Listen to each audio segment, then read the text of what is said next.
Assalamualaikum warahmatullahi wabarakatuh. Bertemu lagi dengan host podcast Burung Beo.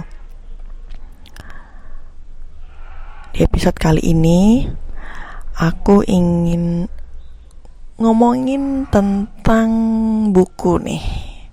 Udah lama ya aku gak ngomongin buku di podcast. Terakhir kalau gak salah yang tentang buku Makanya Mikir itu ya. Itu pun juga bukan yang review gitu, tapi yapping aku tentang keinginan untuk beli buku itu. Dan alhamdulillah sudah terkabul. Jadi kalian bisa lihat sekilas reviewnya di Instagram aku @hipreri kalau minat sih.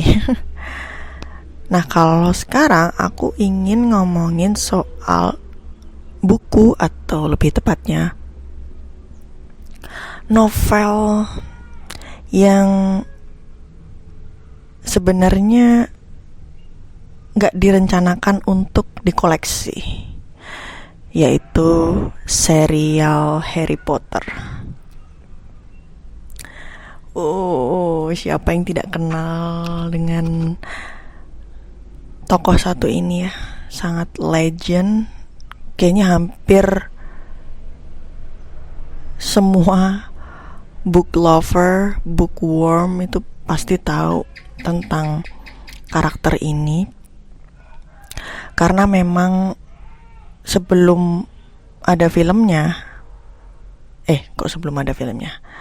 filmnya itu diadaptasi dari novel oleh Tante J.K. Rowling. Wow, Tante. Jadi sekilas cerita, aku udah jadi Potterhead, atau bisa dibilang penikmat filmnya aja deh, karena saat itu bukunya belum aku baca. Jadi aku penikmat filmnya itu udah dari aku duduk di bangku sekolah dasar atau SD. Kayaknya sekitar mungkin kelas 4 atau 5 lah. Itu aku sudah terpapar oleh film-film Harry Potter yang dimiliki oleh salah satu sahabatku zaman SD kala itu. Jadi kita punya agenda mungkin mingguan kali ya, aku lupa sih. Pokoknya tiap aku main ke rumah dia, which is kebetulan dia adalah tetanggaku juga, dan orangnya cukup berada, jadi rumahnya luas. Makanya dia sampai punya koleksi VCD Harry Potter tuh saat itu sih mungkin sampai ke-6 atau ke-5 ya. Pokoknya lengkap lah, dia punya lengkap. Dan ketika aku main ke rumahnya tuh kita punya agenda untuk nobar gitu, nonton bareng di DVD playernya yang terhubung dengan televisi gitu. Karena orang kaya bos gitu, jadi kayak ya aku ikut gitu. Dan di situ aku udah terpapar sama Harry Potter dan terpoter-poter setelahnya, sampai akhirnya aku bisa punya VCD-nya sendiri sampai serial atau seri ke-7. Jadi sampai yang terakhir tuh aku punya, kecuali yang Goblet of Fire aku belum punya. Jadi mungkin ya next aku bakal hunting mungkin kalau masih ada ya. Tapi DVD-nya aku punya hampir semuanya. Yang ke-7 itu kan dipecah jadi 2 part 1, part 2. Karena memang versi bukunya itu kayaknya paling tebel deh. Kalau nggak yang ke-5 ya yang paling tebel. Aku belum ngecek sih halamannya. Tapi emang tebel banget gitu. Dan ya make sense karena itu babak terakhir, tahun ke-7 dari dunia sihir di Hogwarts. Jadi make sense kalau filmnya sampai jadi 2 part, dan per part itu kalau nggak salah hampir 2 jam lebih deh, kalau nggak salah ya. Nanti aku rewatch lagi. Setelah itu aku koleksi sendiri. Terus aku juga saat itu udah bisa beli majalah-majalah yang menampilkan film terbaru Harry Potter. Saat aku bisa ngoleksi sendiri itu, aku sampai mana tadi ya? Oh, aku koleksi VCD-nya, terus aku juga beli majalah-majalah yang menampilkan film Harry Potter baru, di mana saat itu yang paling baru itu yang ke-6, Half-Blood Prince itu. Dan nama majalahnya tuh majalah Teen. Kalau ada yang seumuran dan tahu majalah itu, nah itu yang aku koleksi, aku beli. Terus habis itu udah terpoter-poter, tapi memasuki SMP aku agak terbelah juga menyukai K-pop dan pokoknya Korea-Koreaan gitu. Tapi Harry Potternya tetap jalan karena itu kan setelah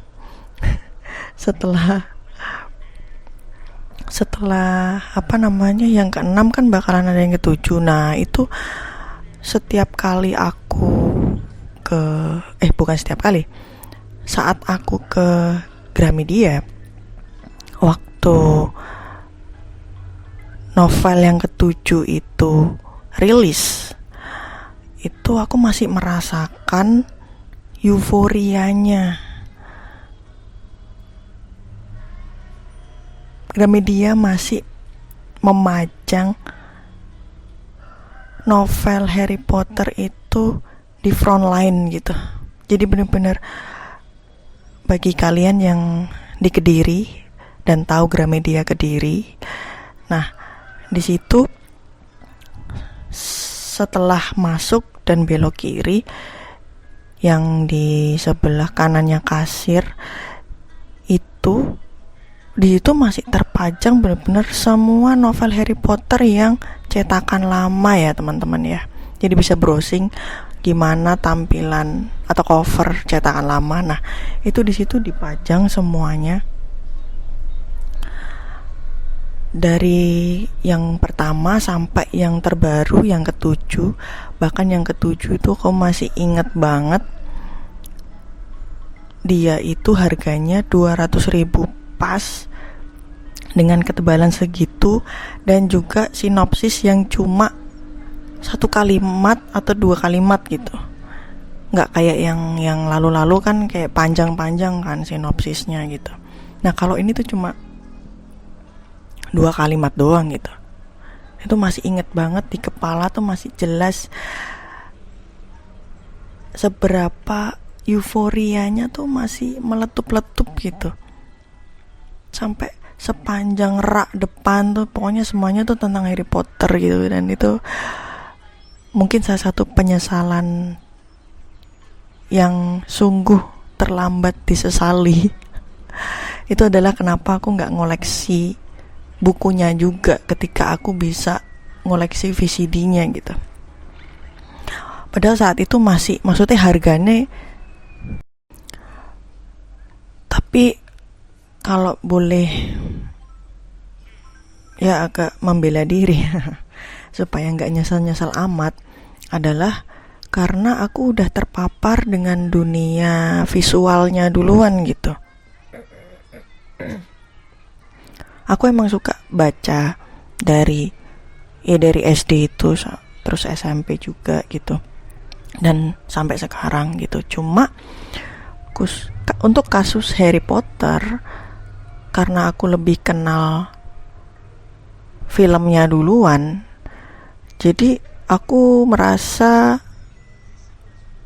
ya mungkin ya ini ya, aku merasa kayak, ya ngapain aku baca bukunya ketika aku bisa nonton, dan aku gak perlu bayangin lagi, gak perlu memvisualisasikan sendiri dunia Harry Potter seperti apa, ketika aku bisa langsung nonton, aku bisa langsung lihat, oh ini loh Harry, ini Dumbledore, ini Profesor Snape, ini siapa, itu siapa, ini Voldemortnya yang ini, kayak gitu-gitu langsung lihat kan, nggak perlu bayangin lagi. Karena kalau buku kan kamu harus mengimajinasikan sendiri, menggambar sendiri atau membangun sendiri dunianya di kepala kamu gitu. Dan saat itu aku merasa tidak perlu, dan ternyata bertahun-tahun kemudian ternyata aku salah. Jadi ceritanya beberapa waktu lalu, mungkin sekitar pertengahan Agustus itu, aku tiba-tiba pengen kayak dapat wangsit gitu, kayak pengen browsing tentang novel Harry Potter, nyari yang cetakan lama atau yang cover lama. Karena jujur aja untuk yang cover baru aku belum nemuin kliknya ya sama ilustrasinya, jadi aku nyari yang cover lama. Ya mungkin beberapa tahun ke depan mungkin ya, kalau udah klik mungkin aku bakal lagi-lagi menyesal dan kenapa gak koleksi dari sekarang gitu. Tapi untuk saat ini aku lagi suka sama cover cetakan lama, jadi aku browsing terus nyari, dan wow, harganya udah gila-gilaan ya gitu. Tapi ya gak masalah. Masalah sih sebenarnya, tapi aku harus mengerahkan segala uang simpanan itu untuk membeli novel ini dengan cara nyicil. Jadi aku gak langsung beli satu jilid full gitu yang lengkap gitu, tapi aku nyicil 3 jilid baru, terus browsing lagi ketemu yang 4, terus yang kelima. Jadi aku sekarang punya 5 jilid Harry Potter, which is agak bener-bener agak hedon ya, tapi I take it as investasi itu. Jadi aku menganggapnya sebagai investasi, karena kita nggak pernah tahu ke depannya apakah aku akan juga melepasnya dengan cara menjualnya atau enggak, kan nggak tahu gitu. Jadi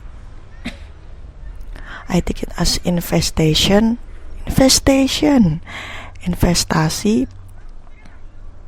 dan juga sebagai apa ya, mencoba pendekatan baru terhadap franchise Harry Potter gitu. Karena selama ini kalau aku rindu Harry Potter, terus kayak pengen lagi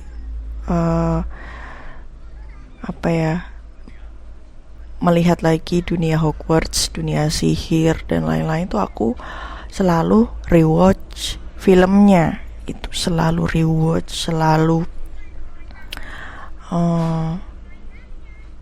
nonton ulang ya, kenapa ditranslate nonton ulang berkali-kali, kadang dari yang film 1, kadang juga langsung ke yang 5 atau yang ke 6, 7. Jadi gak mesti urut, kadang-kadang kalau pas mood ya urut gitu. Dan terakhir itu aku nonton udah sampai film keempat, Goblet of Fire. yang ke-5, 6, 7 aku belum nonton lagi karena aku pengen kembali lagi atau aku ingin mencoba cara baru menikmati Harry Potter dengan pelan-pelan lewat membaca novelnya dari awal. Dan beneran itu adalah sebagai penggemar yang nggak sefanatik itu sih, sampai kayak ngoleksi tongkat lah, ngoleksi jubah atau kayak apa, kayak harus selalu apa kayak cosplay jadi penyihir gitu ya, nggak juga sih. Cuma ya Harry Potter tuh selalu punya tempat tersendiri di hatiku gitu. Jadi aku bisa bilang kalau aku juga Potterhead kan, meskipun aku nggak sefanatik itu. Dan ternyata setelah baca novelnya nggak nyesel sama sekali. Kayak ternyata emang ya ini diperlukan gitu untuk memahami, untuk benar-benar tahu gimana dunia Harry Potter bermula, karena dia kan bermula dari buku, bukan dari film kan. Film ada setelah buku, jadi dia kayak bibitnya itu dari buku. Dan setelah aku baca, wah, aku menemukan blind spot, bukan blind spot nih, plot hole yang di filmnya tuh nggak dijelasin, atau di filmnya tuh diubah, diganti sedikit dan lain-lain. Itu aku menemukannya di versi bukunya gitu. Kayak banyak sekali informasi yang di filmnya tuh ke skip atau nggak ditampilin gitu, yang ada di buku, yang apa ya, jadi melengkapi. Oh, jadi tokoh ini tuh udah ada di jilid ketiga misalkan. Oh, tokoh ini tuh penting karena dia seorang ini. Oh, ternyata ini ya kisahnya tuh ini. Oh, ternyata ini gitu. Jadi ada penjelasannya gitu. Kalau di film kan kita disuguhi dengan visual ya. Yang penting visual. Jadi apa yang engaging untuk kita secara visual tuh semua ada di film gitu. Nah, kalau di buku itu kadangkala nggak sesinematik itu gitu. Jadi makanya lebih apa ya? Lebih versi buku itu lebih detail lagi, of course. Terus lebih punya ada beberapa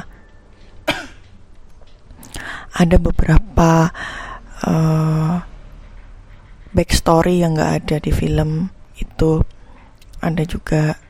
Tapi setelah aku browsing juga di YouTube yang kayak adegan demi adegan, di beberapa adegan dalam film Harry Potter itu, terus aku baca komentarnya itu, ada juga yang bilang, oh, kalau versi film tuh interpretasinya tuh lebih bagus dari buku, soalnya gini gitu. Which is membuatku berpikir bahwa ya berarti franchise satu ini tuh apa ya, antara buku dan film tuh memang saling melengkapi gitu. Jadi kalau ada yang masih kayak tim buku, tim film apa-apa, itu kan menurutku kayak ya udahlah gitu, wong semuanya juga tentang Harry Potter gitu. Maksudnya ya damai aja, maksudnya saling melengkapi aja, semua punya apa ya, semua punya kelebihan dan kekurangannya masing-masing antara medium film dan medium buku gitu. Jadi nggak perlu terlalu diperdebatkan sih kayaknya. Cuma ya bagusnya memang jadi memantik diskusi ya selama nggak anarkis ya gitu. kayak sampai hari ini aja aku browsing atau kayak aku binge watch atau aku lihat cuplikannya di YouTube, itu tuh masih orang tuh kadang ada yang, siapa yang di sini 2025 masih nonton ini atau apa, terus misalkan punya orang tuh masih seneng membicarakan Harry Potter. Bahkan ketika aku bikin reviewnya di Instagram @hipreri, aku bikin story, aku bikin review di feed Instagram, itu masih banyak orang yang ya suka sama Harry Potter gitu. Jadi gak ada matinya deh ini. Dari mulai yang aku yakini bahwa mereka pasti nonton dari remaja atau bahkan dari anak-anak sampai mereka dewasa masih juga membicarakan dan masih excited sama Harry Potter gitu. Kayak gokil. Maaf tadi jeda sejenak karena ada kesibukan di rumah. Sekarang kita akan bergeser ke temukan perbedaan dan persamaan antara buku dan film Harry Potter. Mulai dari buku pertama, Harry Potter and the Sorcerer of Stone. Harry Potter and the Sorcerer's Stone atau The Philosopher's Stone. Perbedaan pertama, kalau di versi buku itu disebutkan latar belakang keluarga Dursley. Jadi ternyata Paman Vernon itu adalah karyawan tingkat direktur kalau nggak salah di sebuah perusahaan bor. Terus juga di situ dijelasin saat-saat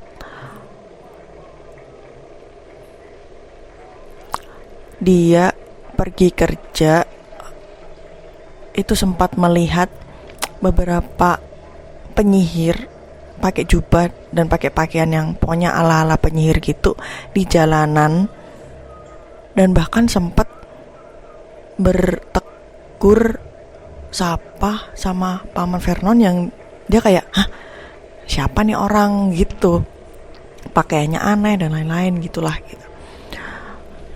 Itu di situ. Terus perbedaan yang kedua itu ada di Hagrid waktu dia menyusul Harry itu ternyata sempat nginep di rumah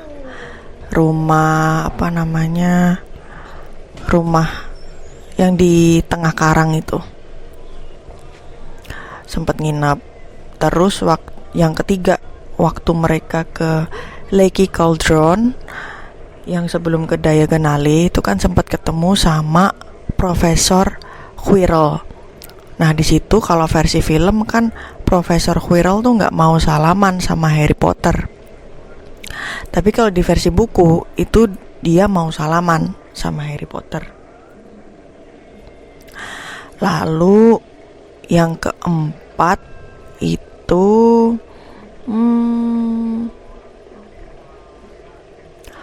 ini yang keempat adalah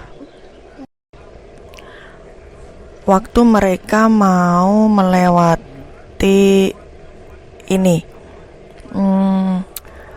ruangan yang dijaga anjing kepala tiganya Hagrid itu yang namanya Fluffy.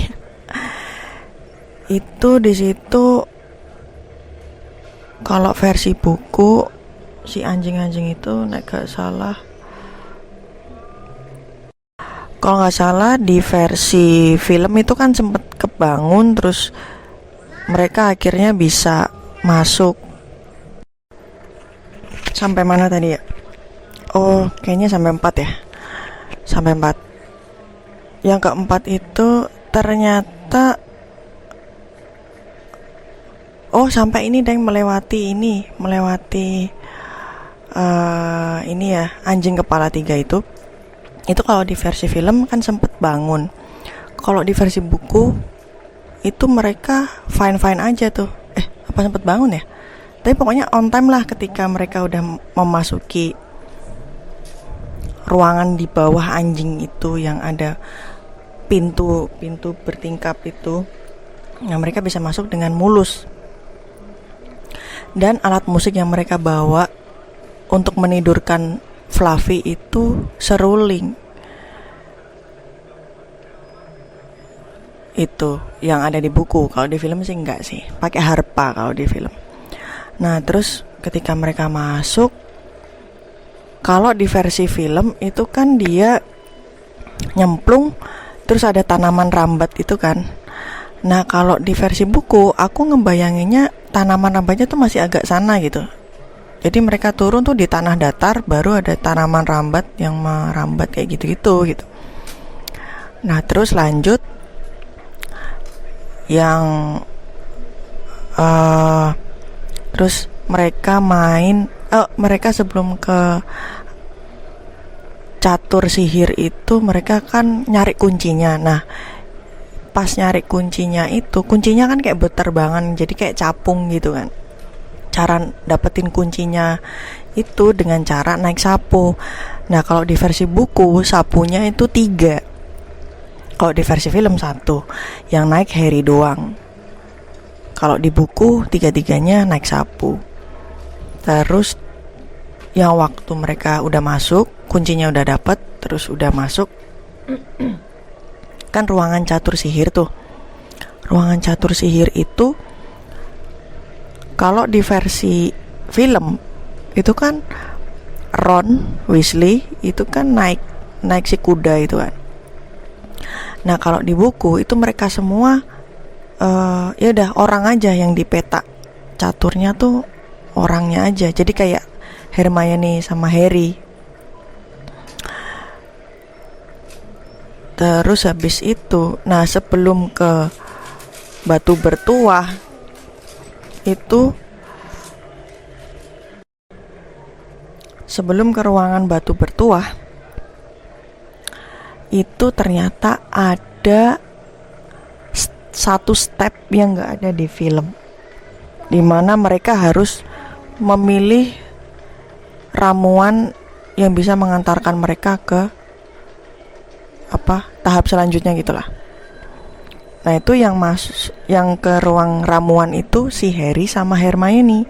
Kalau Ron kan emang cedera kan, pingsan. Itu Harry sama Hermione masuk, terus pokoknya akhirnya itu ada tes logika gitu, ramuan mana yang sekiranya bisa membawa kamu maju atau membawa kamu balik mundur gitu. Nah, Hermione minum yang balik mundur, kalau yang Harry yang maju. Jadi ya pada akhirnya yang di ending itu Harry sendirian sih. Nah, itu yang paling kuinget di buku 1, perbedaannya sama film. Sekarang kita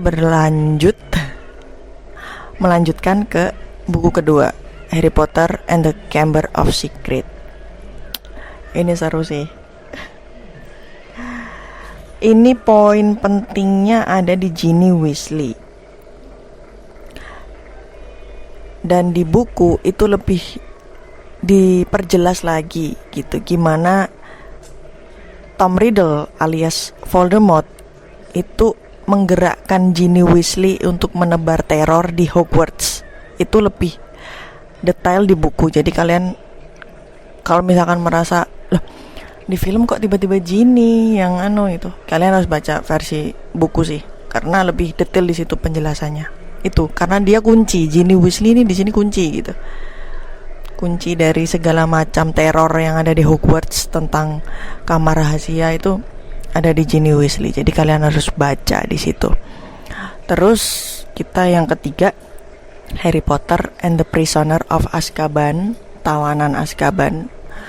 Di sini bergeser, tidak membahas Voldemort. Ini membahas masa lalu orang tuanya Harry. Jadi di sini kita diperkenalkan oleh walinya Harry yang masih hidup, Sirius Black. yang adalah sahabatnya James Potter bersama dengan Remus Lupin, Peter Pettigrew. Itu mereka berempat.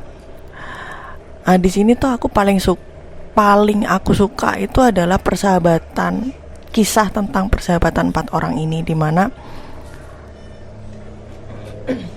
yang paling menyentuh itu ketika kan si Remus Lupin ini kan werewolf kan, manusia serigala. Yang 3 nih enggak. Nah, supaya kita mulai dari situ deh. Jadi Remus Lupin ini pokoknya dia digigit waktu kecil, terus akhirnya dia pokoknya setiap purnama tuh dia berubah jadi serigala yang ngamuk dan lain-lain. Nah, ketika dia ketemu Dumbledore kasihan sama dia, terus akhirnya dibikinin ruangan khusus untuk Lupin bertransformasi menjadi serigala setiap bulan purnama di Hogwarts. Jadi di bawah, kalau kalian yang udah nonton filmnya itu, di film kedua itu kan ada Dedalu Perkasa yang mumbat-mabit yang pohonnya sangat memberontak itu, yang bisa gerak itu. Nah, di bawahnya itu ternyata dia menyimpan kayak lorong gitu yang menuju ke ruangan untuk Lupin bertransformasi. Jadi nggak bakal ada orang yang tahu di Hogwarts kalau dia adalah manusia serigala gitu. Jadi dibikinin tuh sama Dumbledore gitu. Terus akhirnya dia sekolah di Hogwarts, terus dia ketemu sama James Potter, Sirius Black, sama Peter Pettigrew itu. Nah, mereka sahabatan. Terus setiap kali Lupin mau berubah jadi serigala, mereka nemenin. Tapi pada akhirnya mereka punya solusi yang lebih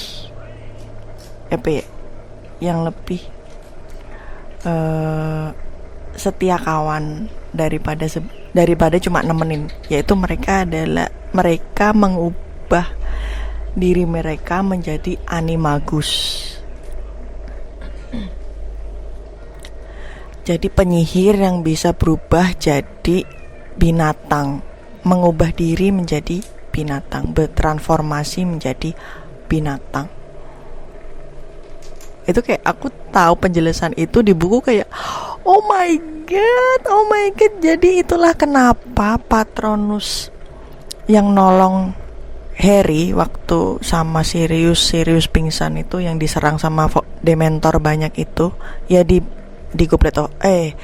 Prisoner of Azkaban ini juga, itu kenapa kok Patronusnya tuh rusa jantan dan dikira itu Patronusnya ayahnya.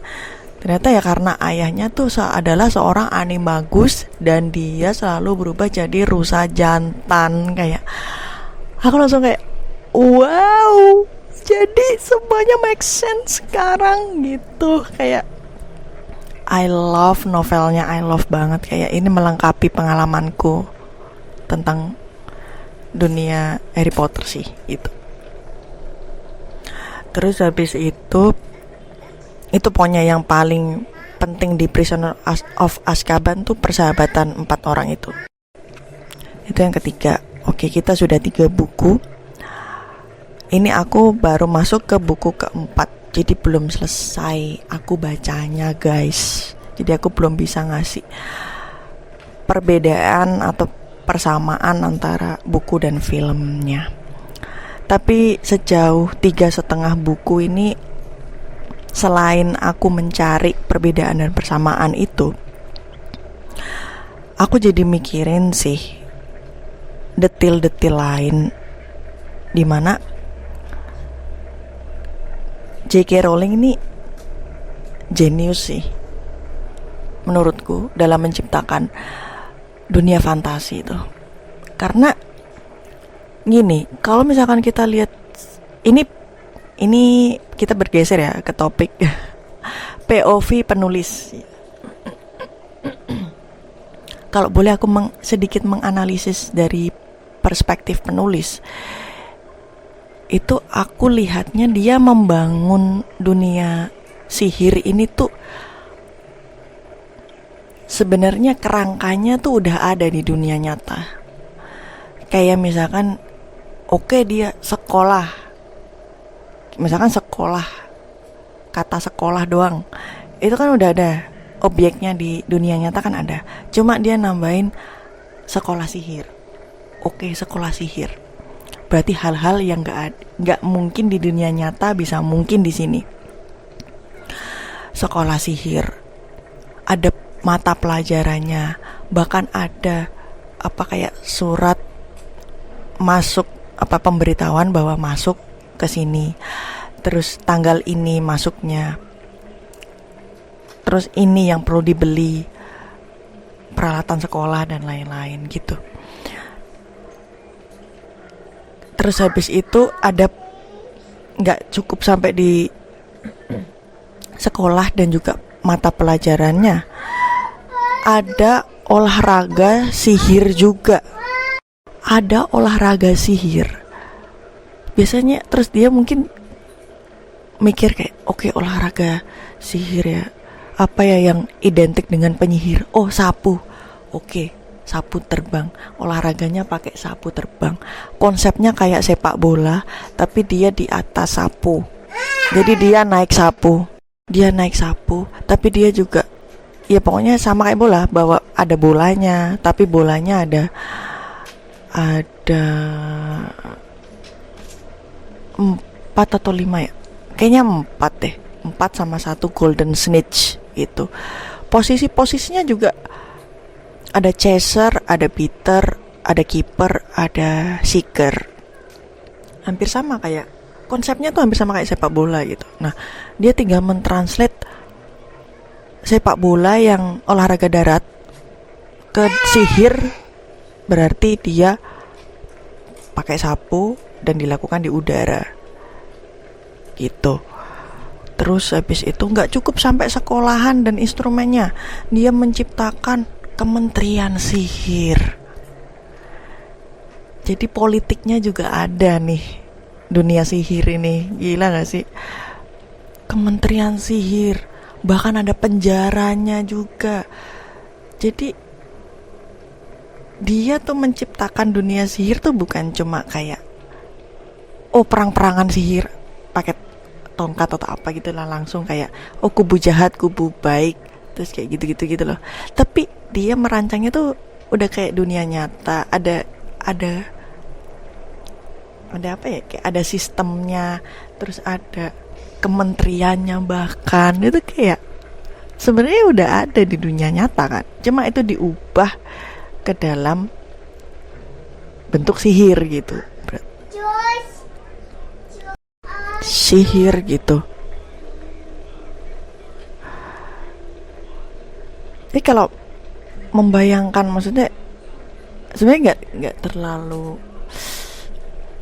sebenarnya wow sih, tapi bukan gimana ya, kayak ya aku merasa memahami apa ya,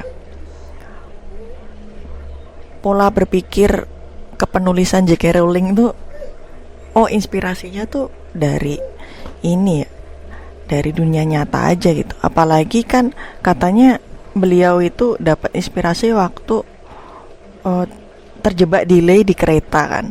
Nah itu kan udah dia diem di kereta, terus itu kan juga mungkin itu juga menjadi dasar pemilihan Hogwarts Express, jadi kendaraan di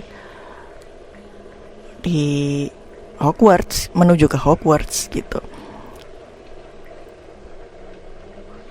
Jadi sebenarnya itu tadi kayak udah ada semua di dunia nyata, cuma imajinasinya yang liar itu mengubah semua sistem yang ada di dunia nyata menjadi sihir, dan itu yang menarik.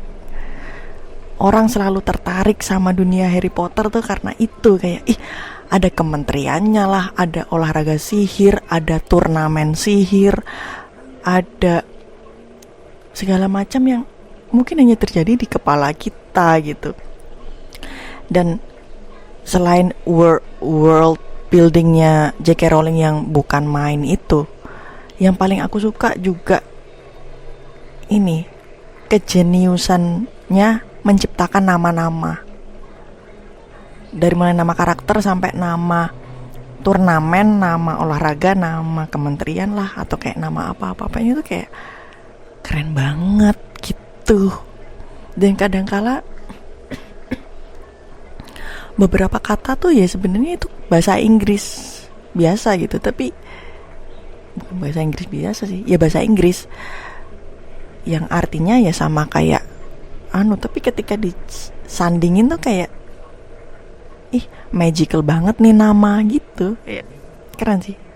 Nama tuh, penamaan itu penting sih. Dan itu semua ikonik gitu loh. Nama-nama yang dia kasih tuh ikonik, kayak Quidditch, terus kayak Piala Triwizard, Goblet of Fire, terus bahkan subjudulnya Harry Potter tuh kan juga catchy semua gitu. Jadi kayak penamaan tuh skill yang penting yang dimiliki penulis gitu. Supaya memorable tuh gimana gitu. Itu keren banget sih di situ. Jadi semakin membuatku setelah membaca 3,5 bukunya ini, membuatku kayak aku tidak menyesal menjadi Potterhead.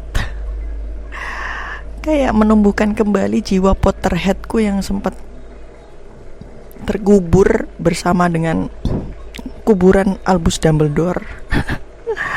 Gitu. Keren sih.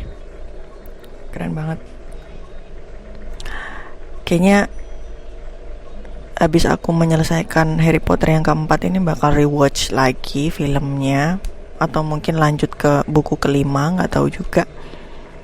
Tapi aku akan bertekad untuk mengumpulkan 2 jilid terakhir buku ini.